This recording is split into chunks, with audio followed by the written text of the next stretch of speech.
না দেখেন, প্রথম দিকে আমি আর তামিম যখন ব্যাটিং করছিলাম নতুন বলে একটু ভালো ছিল, বলটা ব্যাটে আসতেছিল। সাডেন বলটা একটু পুরান হওয়ার পরে একটু ডাবল পেস, একটু আপস অ্যান্ড ডাউন করছিল। সো প্রথম দিকে হয়তো বা একটু সবাই যা মিস্টেক করছে বুঝতে, যে আমরা বলছি ফার্স্টে আমাদের দেখে যেমন মনে হয়েছিল উইকেটটা ছিল 170-80-র। সাডেন যখন উইকেটটা একটু বলটা একটু পুরান হয়েছে তখন বলটা একটু আপস অ্যান্ড ডাউন মানে স্লো হচ্ছিল। সো এইটা হয়তো বা সবাই একটু আর্লি যে অ্যাটাকিংয়ে চলে গেছে, যে ওই ফ্লোতেই খেলতে, যে এইটা হয়তো কেউ সবাই মিস্টেক করছে। আমার কাছে এটা পার্সোনাল ফিল। না, ভালো লাগছে যে মাঠে ফিরতে পারছি। যে ইনজুর ছিলাম, ইনজুর থাকাটা অ্যাকচুয়ালি অনেক কষ্টের, যে সবাই খেলতে পারি না। সো বাইরে থেকে দেখাটা, তারপরে যে রিহ্যাব বলেন বা আদার যে কাজগুলো থাকে ওগুলো একা করাটা অ্যাকচুয়ালি মানে অনেক সময় কি হয় যে থাকে না যে সবাই খেলছে, আমি একটা আলাদা একা কাজ করছি, একটু মনের মধ্যে একটা থাকে। সো ভালো লাগছে যে না মাঠে ফিরতে পারছি। না, আসলে এই প্রথম 5 ওভারের মধ্যে হয়তো আমি 5-6টা বল খেলছি। তো এইটা একটু মানে মনে হচ্ছিল যে ও খেলছে, উইকেটটা হয়তো বা অনেক ইজি মানে থাকে না যে আমি ব্যাটিং মানে ওই সাইড নন স্ট্রাইকেই। তো তারপরে একটা দুইটা যে বলটা খেলছিলাম আমার কাছে মনে হচ্ছে ওই দুটা বল আমার কাছে ইম্পর্টেন্ট, কারণ আমি ওই একই ফ্লোতে যেতে পারবো না ওর সাথে, কারণ আমি অনেকক্ষণ পরে 1 ওভার পরে হয়তো একটা বল খেলছি বা দুইটা বল খেলছি। সো একটু আমিও জোরাজুরি না করে একটু আমি নিজেই সময় নিয়েছিলাম, যেহেতু আমি স্ট্রাইক কম পাচ্ছিলাম। না, আমি ওটাই তো বললাম ভাই, যে বলটা পুরান হওয়ার পরে একটু চেঞ্জ হয়েছে। না, দেখেন খেলা তো টি-20 জিনিসটাই প্রত্যেক বলেই সিচুয়েশন চেঞ্জ হইতে পারে, কিন্তু আমরা ছিলাম যে ধরেন আমরা যেভাবে খেলছিলাম তামিম আর আমি হয়তো বা পরপর 2 ওভারে আমরা মনে হয় আউট হয়েছি, বা 7-8 বল পরে মনে হয় আমি আউট হয়ে গেছি। তো ওই সময় যে তো ওই কিন্তু ওইভাবেই ব্যাটিং করে। সো ওই আজকের শটটা হয়তো বা ওর মানে ভালো পিক আপ শটটা ওর আজকে 6 হয়নি। সো সাডেন ওই টাইমটা স্পিনাররাও যখন বল করছিল আমার কাছে মনে হয় ভালো জায়গাও বল করেছে।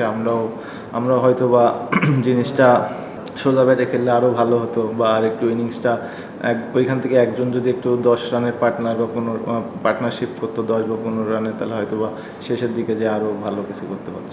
না, অবশ্যই ম্যাচ জেতাটা তো সবসময় খুশির, এবং এই জিনিসটা ফিল করা উচিত সবারই, যার সাথেই ম্যাচ জিতে। ম্যাচ জিতা অভ্যাসটাও অনেক বড় একটা জিনিস। তো আমরা ম্যাচ জিতছি, কীভাবে জিতছি, তার থেকেও বড় কথা যে আমরা কি ক্রিকেট খেলছি, এখান থেকে আমাদের কতটুকু ইমপ্রুভনেস আছে, এটা আমরা কীভাবে বের করতে পারবো। হ্যাঁ, এগুলো নিয়ে আলোচনা হয়। অনেক সময় থাকে যে টিমের অনেক টাইপস প্ল্যান থাকে, যে আমরা এইভাবে নেক্সট যেহেতু সামনে বড় ওয়ার্ল্ড কাপ, সো অনেক টাইপসের প্ল্যান থাকে যে আমরা আজকে এরকম প্ল্যান খেলছি, নেক্সট ডে আরেকটা প্ল্যানে খেলছি, যে কোনটা আমাদের জন্য শ্যুট করে সেটা যে আমরা বড় মেসেজে কাজে দেব। সো অনেক কিছুই থাকে ইন্টারনাল।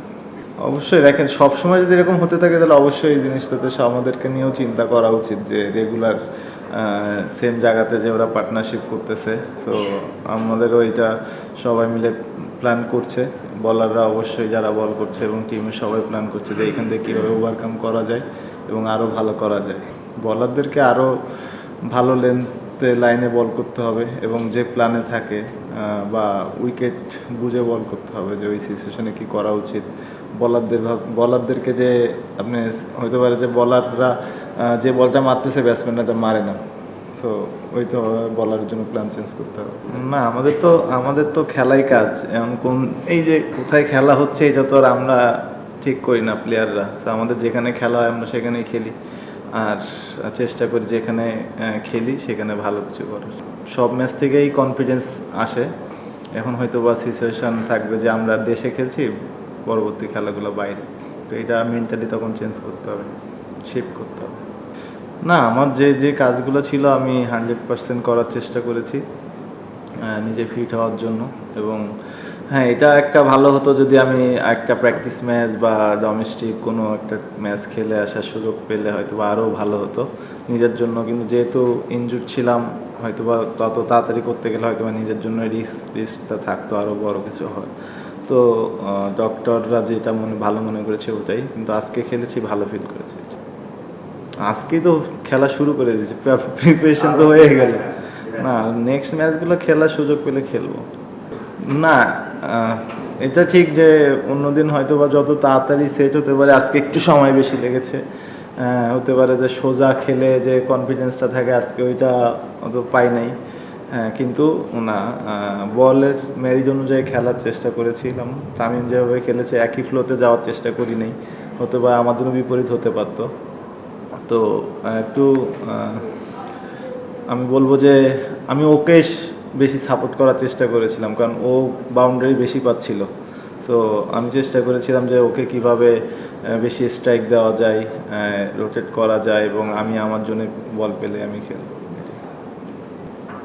না, এটা দেখেন এখন তো খেলা বাকি আছে, বিশ্বকাপের পরেও ওখানে আমেরিকা যেও 3টা খেলা আছে।